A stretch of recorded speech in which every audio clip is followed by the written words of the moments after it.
You are listening to Feed 44, the official podcast channel of the Center for a Stateless Society. C4SS is an anarchist think tank and media center. For more information, please visit c4ss.org. The Biggest, Baddest Gang in Town by David S. D'Amato. Posted at c4ss.org on December 29th, 2014. I live in Chicago, where police abuse is a disheartening daily reality, concentrated almost entirely in black communities, ruining lives, splitting up families.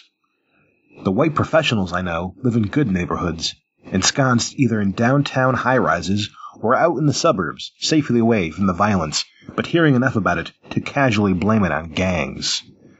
But there's one vicious street gang, flagging the color blue and in numbers higher than in any other major city, that no one wants to talk about. The issue of police abuse is often framed in terms of a dichotomy that separates good cops on the one hand from bad cops on the other, thus reducing the question to how we address a supposedly few aberrant cases.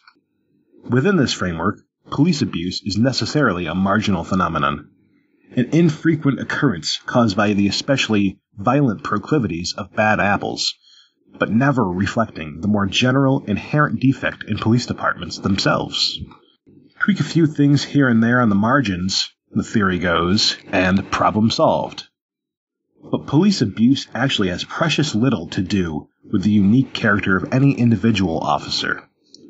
Rather, it is a symptom of much larger structural deficiencies which create perverse incentive frameworks and allow officers to commit crimes with impunity, operating outside of the normal justice system that applies to the rest of us. Increasingly militarized and hostile towards their communities, American police departments as institutions are themselves the problem. The problem with policing cannot be reduced to good or bad cops, any more than the problem of politics is merely a question of good or bad politicians. Police departments do exactly what monopolies always do: abuse and cheat consumers, and, in the words of Benjamin Tucker, furnish poison instead of nutriment.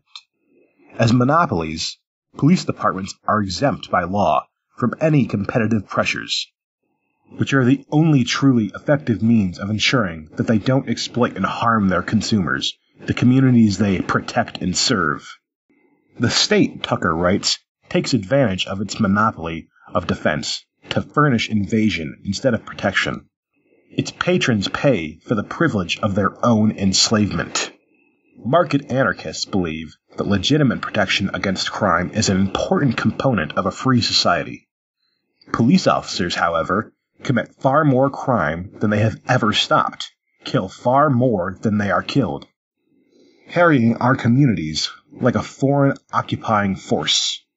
Having armed our municipal officers to the teeth with hand-me-down United States military equipment, lifted them above all risk of accountability or indictment, and exalted their misdeeds as the brave feats of unsung and underappreciated heroes, we have virtually guaranteed continued savagery and malfeasance.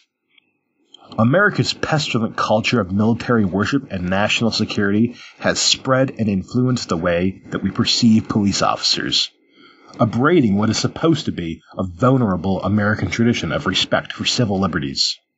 Now we simply expect to be intimidated, stopped, harassed, searched, and arrested without cause. We aren't living in anything like a free country. Indeed, we haven't for some time now. The police are not our peaceful protectors, but barbarous tools of occupation and conquest, class instruments meant to keep an otherwise free people in line, heads down, asking no question, and doing as we're told. You've been listening to Feed 44, the official podcast channel of the Center for a Stateless Society.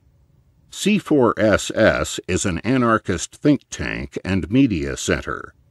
For more information, please visit c4ss.org.